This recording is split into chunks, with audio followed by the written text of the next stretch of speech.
la première, c'est le PNR? Oui, ce sera le PNR. Alors, le PNR, c'est Marie Sturma qui va faire la présentation, donc qui est chargée de mission forêt et qui va nous faire cette présentation. À vous. Oui, bonjour.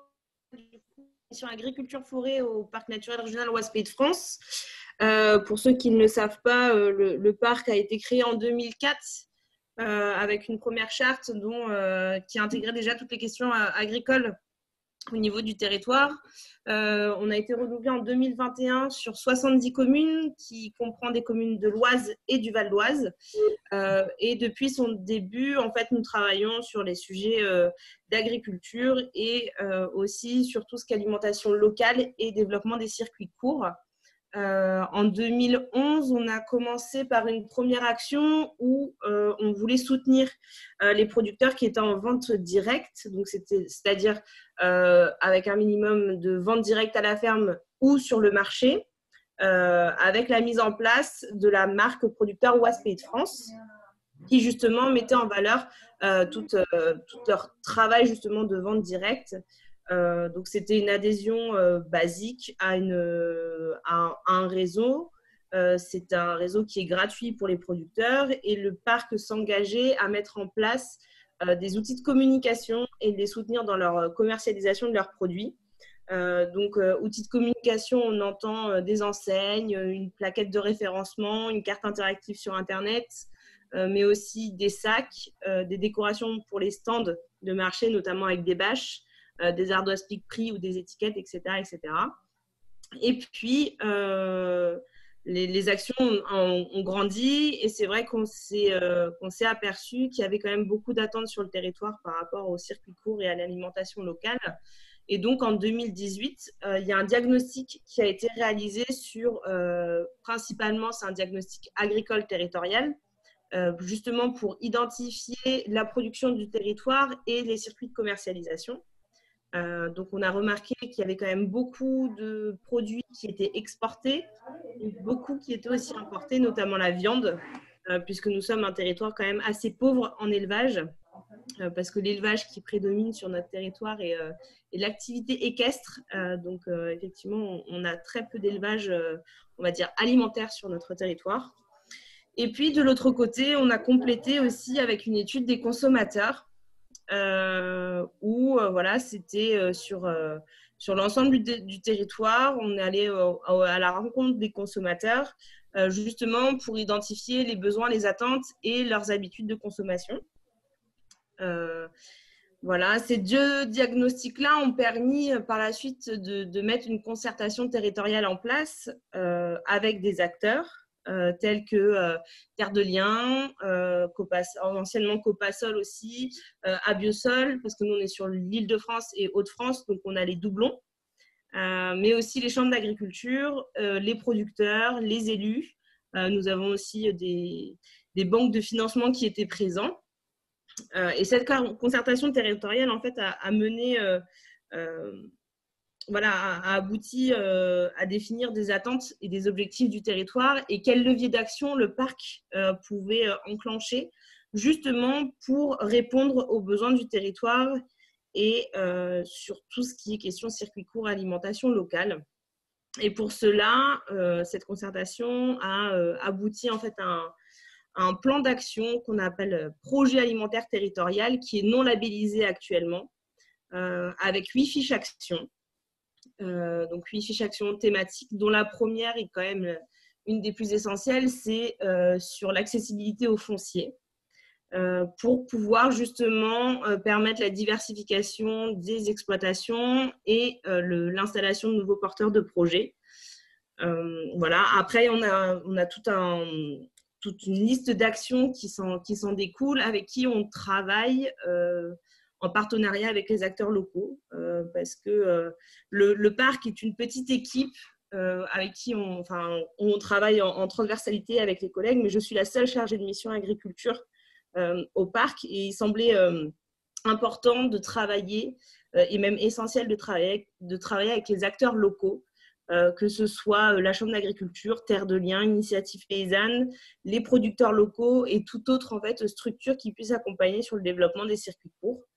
Voilà, on a aussi on continue l'accompagnement des producteurs. On part dans une autre dimension avec tout ce qui va être sensibilisation, formation aussi. Et puis, un dernier point aussi qui est important et qui on sent au niveau des communes, c'est tout ce qui est le développement de l'approvisionnement de la restauration collective. Donc ça, bon, tout le monde le sait, avec la loi Egalim, c'est bien parti. Donc c'est vrai que nous, on aimerait s'impliquer davantage sur cette thématique-là. Comme il a été souligné sur le foncier, on a une étude foncière en cours. Donc une partie qui est réalisée par la SAFER pour tout ce qui est le foncier agricole. Et de l'autre côté, on le fait en interne. C'est pour tout ce qui est le foncier public.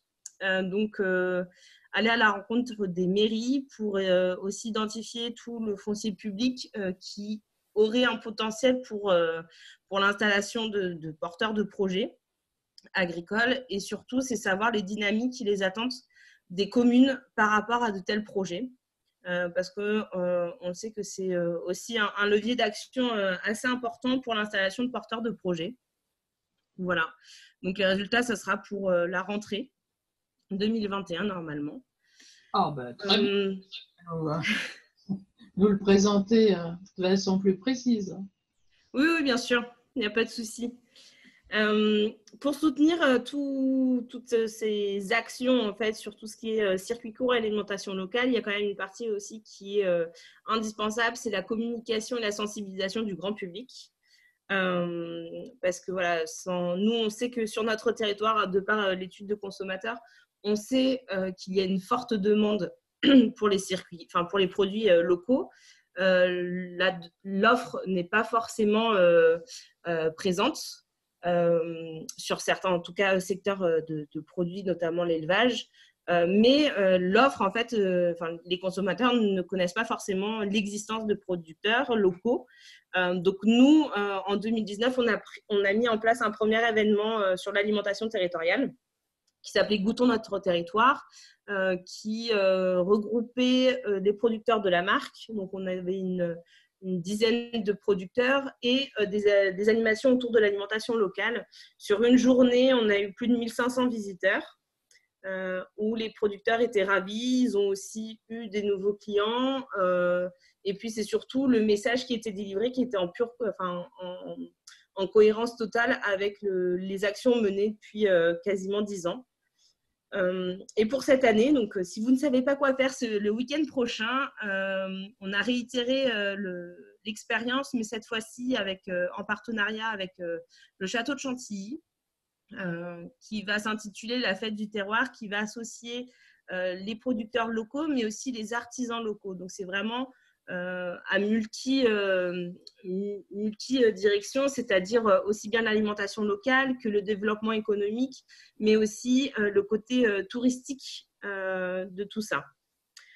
Donc, on est pareil avec des producteurs. Donc là, on a une douzaine de producteurs qui sera présents avec des animations autour de l'alimentation locale, des ateliers de cuisine, mais toujours en rapport avec la biodiversité, l'environnement, etc., etc.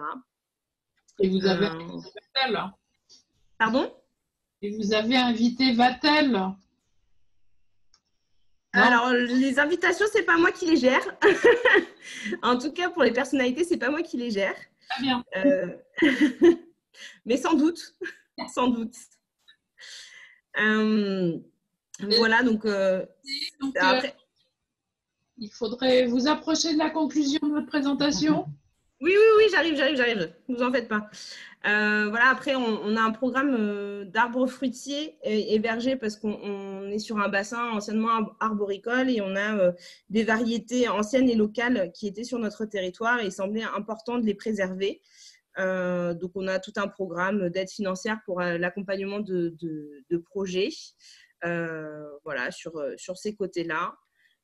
C'est une opération qui dure quand même aussi depuis 10 ans et qui, voilà, depuis 10 ans, on a planté peut-être à peu près 500 arbres fruitiers. Donc, c'est quand même un projet qui prend de l'ampleur et on a toujours ce côté de sensibilisation au niveau de la population qui est important. Voilà. Après, sur tout ce qui est les actions à venir, voilà, on essaie de continuer un petit peu sur cette lignée avec la valorisation des produits locaux. Donc, on va réfléchir à l'ouverture d'une boutique qui recense par des producteurs Waspay de France, avec pourquoi pas d'autres produits pour étoffer la gamme. Comme je l'ai dit, là, on travaille sur les arbres fruitiers, sur la sauvegarde des variétés et des espèces anciennes. Et il s'avère qu'on a un navet, alors c'est pas glamour, mais c'est le navet de viarme, qui est un ancien légume où j'aimerais et où le parc aimerait en fait le réhabiliter auprès des maraîchers du territoire pour pouvoir le reproposer en fait à la consommation. Voilà. Après, voilà, il y a différents sujets de diversification et puis voilà, de relocaliser en fait tout ce qui est production. Voilà. Et puis surtout, un point qui nous tient particulièrement à cœur, c'est l'intégration des bâtiments agricoles. Donc l'intégration paysagère des bâtiments agricoles, parce qu'on soutient l'activité agricole et on soutient la diversification et les projets de développement. Mais malheureusement, la mise en place et la construction de bâtiments est des fois un petit peu bloquée par des services administratifs. Et donc, le parc accompagne en fait les producteurs du côté technique, mais aussi financier, pour pouvoir aboutir le mieux possible en fait à ces projets. Voilà. Et comme on l'a bien rappelé, c'est que toutes ces actions-là, nous, ils sont régis, ils sont cadrés par un document cadre du parc qui est la charte, qui définit des objectifs et des mesures, et on suit tout ça. Et qui est voilà. Diffusable, je suppose. La charte, normalement, sera disponible sur le parc, sur le site du parc, sans aucun souci. Très bien. Un grand merci de cette intervention. Vous voyez